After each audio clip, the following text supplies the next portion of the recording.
The 24th, 2023. Tonight we'll be on the topic of how seahorses make babies. The more I study these different creatures, I wonder what, it's no marvel why you atheists don't answer, because you can't answer. You don't have an answer. God had to design it. Anyway, welcome. We're at Dinosaur Adventureland in Lenox, Alabama. We're on Rumble, Kent Hovind official, still working to get the channel reinstated. They're supposed to let us know tomorrow. They've been saying that how many times now, Randall? Every day? Yeah, Matt said, supposed to be tomorrow. We get an answer, so we'll see. Anyway, meanwhile, our Genesis Baptist Church channel, you can watch us on YouTube there or on Rumble. If you don't know how to do Rumble, Randall, how many calls have you taken for people trying to figure it out? At least 800. At least 800? Yeah, all elderly people. Okay. We're going to have to do a YouTube or do a video on how to do Rumble, because I don't know either. I just click whatever button Randall tells me here. Making babies. We are coming to you live from Genesis Baptist Church in Lenox, Alabama. And you can join a support group if you want to help us stay open for free.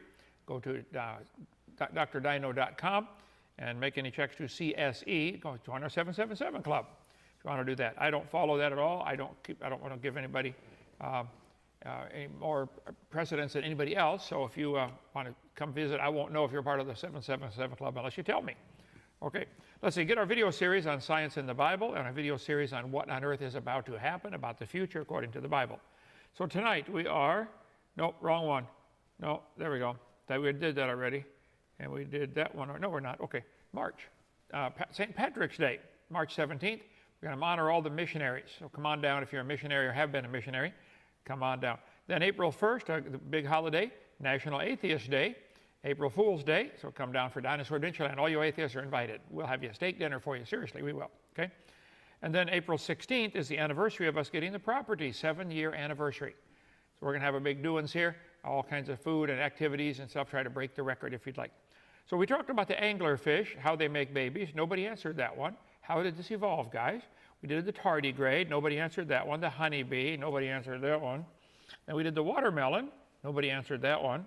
And the starfish and the praying mantis and the mud skippers and the beavers and the frog and the octopus and the ant. And you guys are just, what is wrong? You say your evolution is part of science. Okay, give a scientific explanation for how this evolved. The sea sponge, for heaven's sake. Come on, tell us how this happened. The barnacle, the Venus flytrap, the flatworm. Nobody did that one. The needle-beard sea devil. Come on, guys, where are they? Randall, you're putting all these together in a package of DVDs someday, right? When we get a whole DVD package on how they make babies, okay? The blue-banded goby. Nobody did that one. The electric eel last week. And tonight, the seahorse. Hi, I'm a seahorse. My creator made me. If you think I evolved from nothing for no reason, no designer, you need to go back to school and learn some real science. Tonight we're going to study the seahorse. Here's a dried one in our museum, in our science center. Itty-bitty seahorse. They are stunning. Seahorses mainly found in shallow tropical and temperate salt water throughout the world, from anywhere from 45 degrees south to 45 degrees north. They live in sheltered areas such as seagrass beds, estuaries, coral reefs, and mangroves. 4 species are found in Pacific waters from North America to South America from Wikipedia. Seahorse, also written seahorse and seahorse, is any of 46 species of small marine fish in the genus Hippocampus. Hippocampus comes from the ancient Greek hippocampus, itself from hippo, meaning horse, and the sea monster. They thought it was a sea monster. Let's see. Seahorses are voracious predators, relying entirely on live, moving food. They're opportunistic predators, waiting until prey comes close enough and then sucking them quickly out of the water with their long snout. Each eye moves independently, allowing the seahorse to maximize its search area. Okay? Seahorses vary in size from 2 centimeters, that big, to 14 inches. Adults of some of the smallest species, like Denise's pygmy seahorse, maybe that's Dennis, okay, less than 2 centimeters long. The largest species up to 13.8 inches in length. Okay. Seahorses are rather immobile, swimming more slowly than other fishes. When swimming, they maintain a vertical position and propel themselves using a soft rayed dorsal fin, dorsal meaning on their back. That fin on their back wiggles around and they swim in the upright position. They use pectoral fins located on the side of the head to maneuver, to steer themselves around. Some scientists contend this upright swimming posture evolved shortly after the expansion of seagrasses. They always have to use the word evolved when they write an article, or it won't be peer-reviewed and accepted. You got to bow down to the sacred cow of evolution. Seahorses are usually found clinging to plants or corals with their tails. Their sedentary habits, coupled with excellent camouflage abilities, render them successful ambush predators. When small organisms swim nearby, a seahorse may capture them by rapidly sucking them into its mouth. Here's one about to suck a hermit crab in. Gone, right? The reproductive behavior of the seahorse is notable in that the male carries the fertilized eggs. After an elaborate courtship, the female uses an ovipositor, an egg duct, to place her eggs in a brood pouch located at the base of the male's tail, where the eggs are later fertilized. Oh, what? Hold it, what? She lays her eggs in a pouch, and he has to fertilize them and carry them, and he gets pregnant. How did that evolve? Depending on the species, the eggs remain in the pouch between 10 days and 6 weeks. During this time, the male nurtures the developing young by regulating the chemistry of the fluid inside the pouch. How does he know to do that? He has to get them ready to go live in seawater. He slowly transforms what the fluid in the pouch from his internal body fluid to that of salt water as pregnancy progresses. Why do male seahorses give birth? Seahorse males do something highly unusual in the animal kingdom. They get pregnant and deliver their offspring.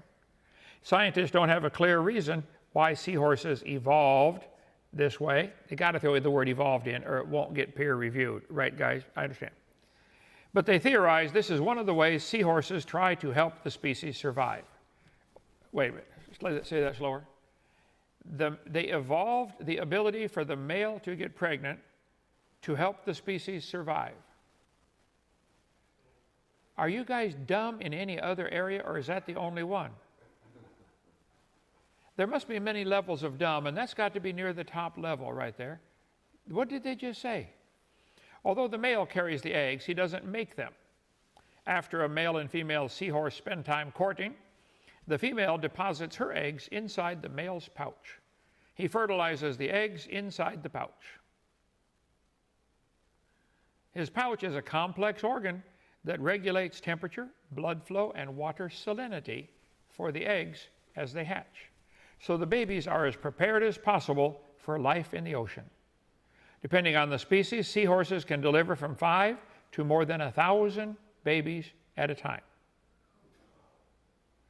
Unfortunately, only about 5 out of every 1,000 survive to adulthood. The babies are so tiny, they can't eat the same plankton food as their parents, so their choices are limited. To nourish the growing young, the male also produces inorganic compounds and releases the hormone prolactin, which helps break down the proteins contributed by the female. How did this whole complex thing happen by bit, little by little, evolve? Come on, guys. You atheists are strangely silent on this entire series of making babies. Instead, they want to pick on something else, everything. Oh, Kent Hovind went to jail. That's not the point, okay? How did the seahorse evolve? Once the eggs hatch, the male convulses his body and expels the young through a single opening in the pouch. Their dad given birth to a whole bunch of baby seahorses. The young are miniature versions of their parents that receive no further care. You're born, you're done, kid. You're on your own. I mean, if you got 1,000 babies to take care of, I think that's about the best you can do. See you, kid. Eureka alert. Whoa. Let's see. The world's smallest seahorse discovered. 16 millimeters. A little over 1.5 centimeters. Let's see, to put that in perspective, a penny is about 1.5 centimeters. So the world's smallest seahorse would fit on a penny. Now pay attention, all you atheists, focus, Daniel-san. The seahorse genome and the evolution of its specialized morphology. And all these people peer-reviewed it. And watch how many times they use the word evolution. You have to, or it won't get published. And that's how you get famous and get money in your little world, isn't it? Okay. The seahorse genome and the evolution of its specialized morphology. Members of this whole seahorse, pipefish, sea dragon group, 300 species, have a complex array of morphological innovations. Oh, the seahorse just imagined this, didn't he? He made it up. He innovated it, yeah. They specialized morphological phenotypes. Hang on, back up one. It just happened. It just evolved by chance. And they draw lines on paper connecting the seahorse to all kinds of different fish. This is pure imagination. This is lines drawn on paper. They'll always use that word related. They say, well, this one's related to that. Stop, shut up. No, nothing's related. The dog is not related to the coyote. The dog and the coyote have babies and they turn out dogs or coyotes. They may have a common ancestor, but they're not related. Adaptations and evolutionary rate. I see.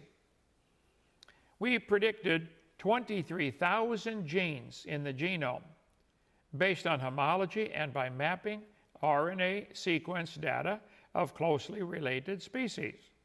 They're not closely related. The oarfish and the seahorse are not related at all. The lined seahorse, let's see.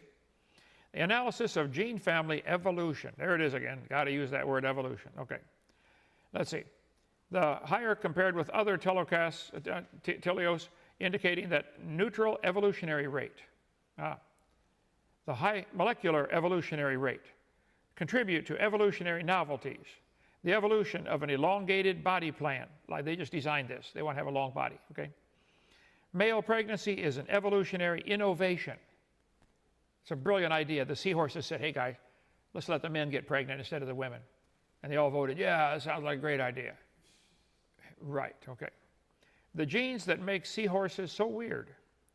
Tiger-tailed seahorse has 6 copies of a gene linked to male pregnancy.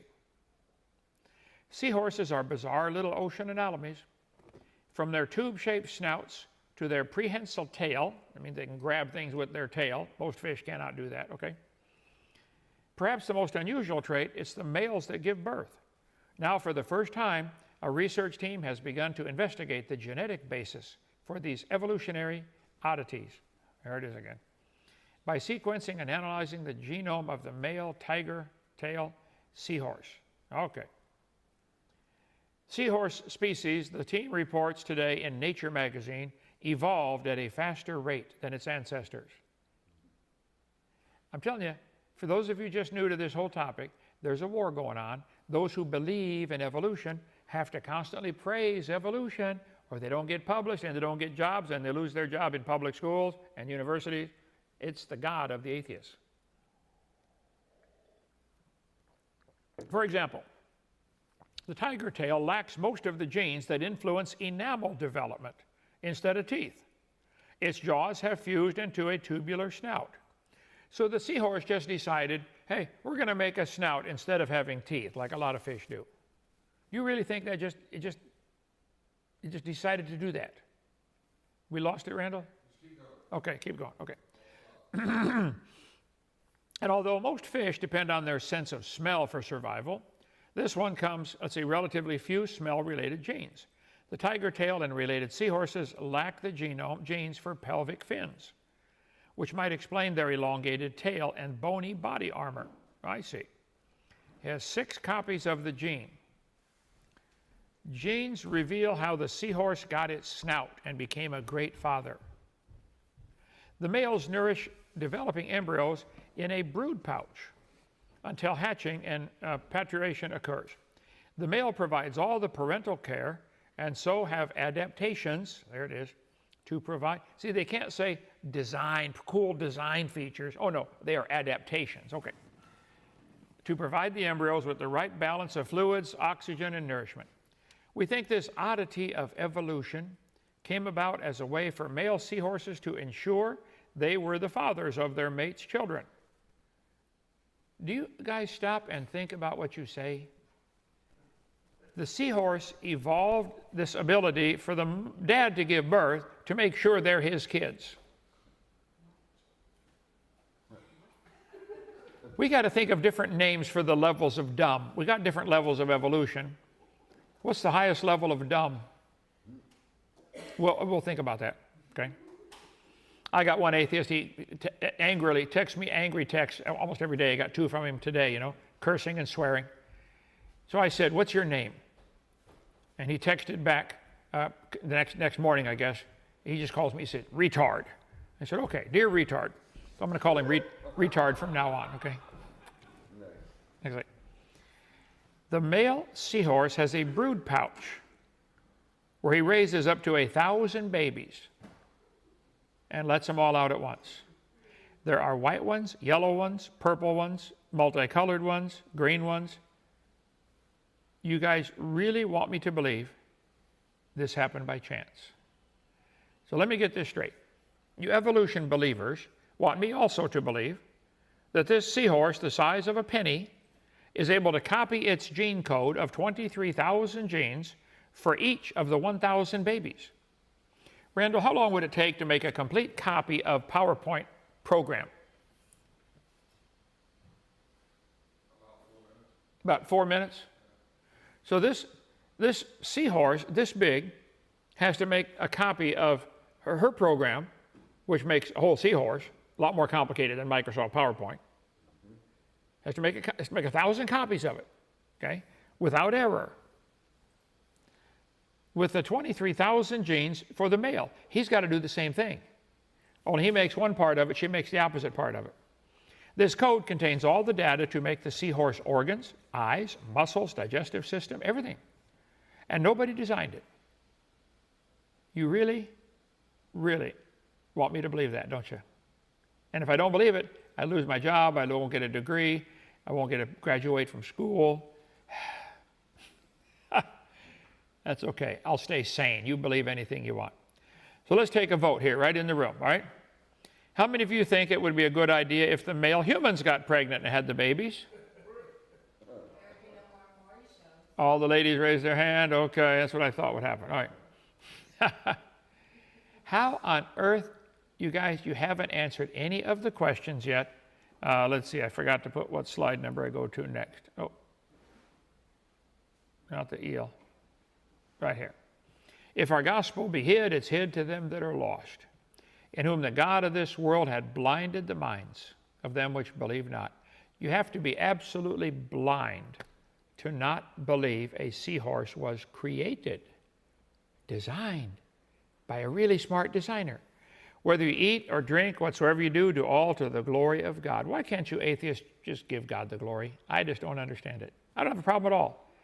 I'll be giving my tours or going chasing errands or running. Sometimes I just stop and say, Lord, you are amazing. Thank you, God. Give God the glory for everything. Thou art worthy, O Lord, to receive glory and honor and power, for thou hast created all things, and for thy pleasure they are and were created. Why can't you just give God it's not hard. It's not hard to give God the glory.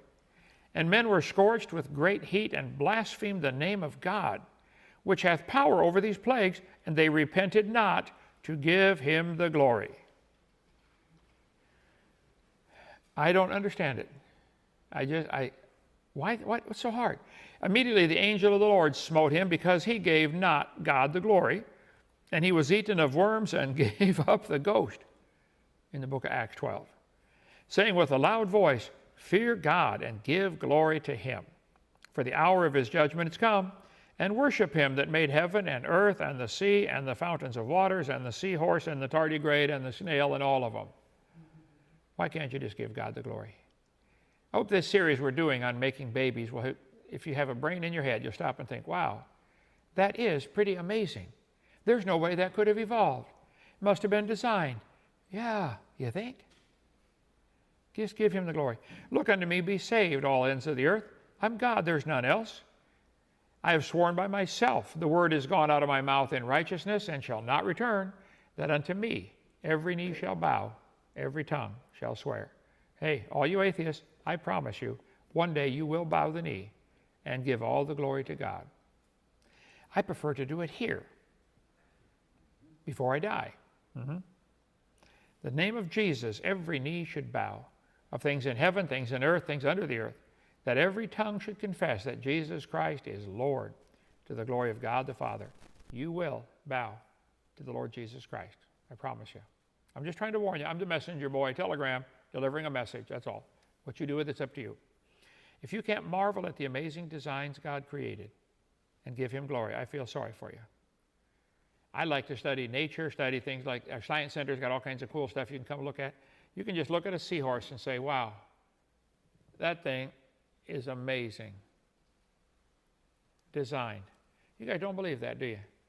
Beam me up, Scotty. There's no intelligent life down here. Do you really believe all this came from a dot of nothing exploding for no reason? I'm sorry, rapidly expanding. Didn't explode. It rapidly expanded faster than the speed of light, but that's not an explosion. I understand.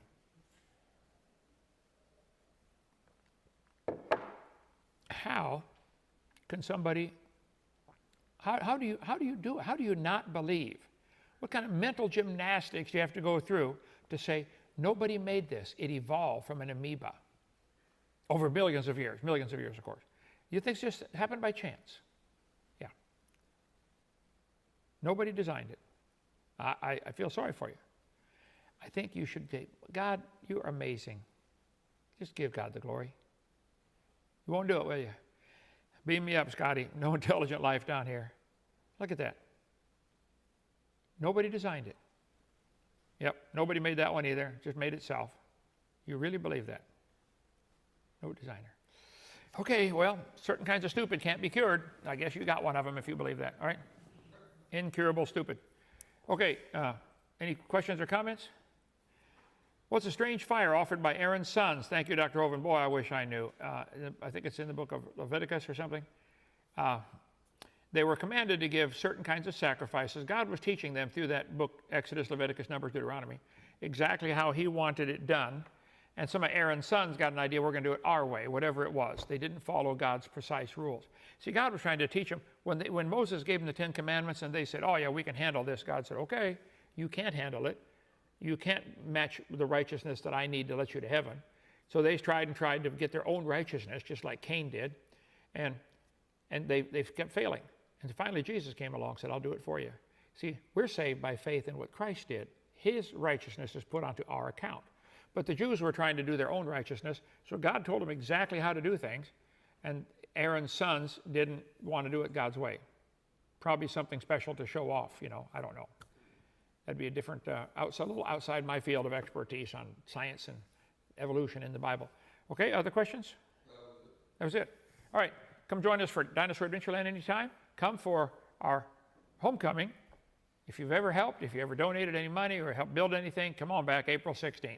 Now, if you're coming back to cause trouble, we'll get you off the property, no problem, okay? If you want to be nice, as long as you're nice, you can come, okay? No problem. Okay, let's see. Thank you. Get the cover-to-cover series. Randall, how many, can you sometime get maybe Daria, who's helping now, can do, I want the time of how many hours the Woe series is.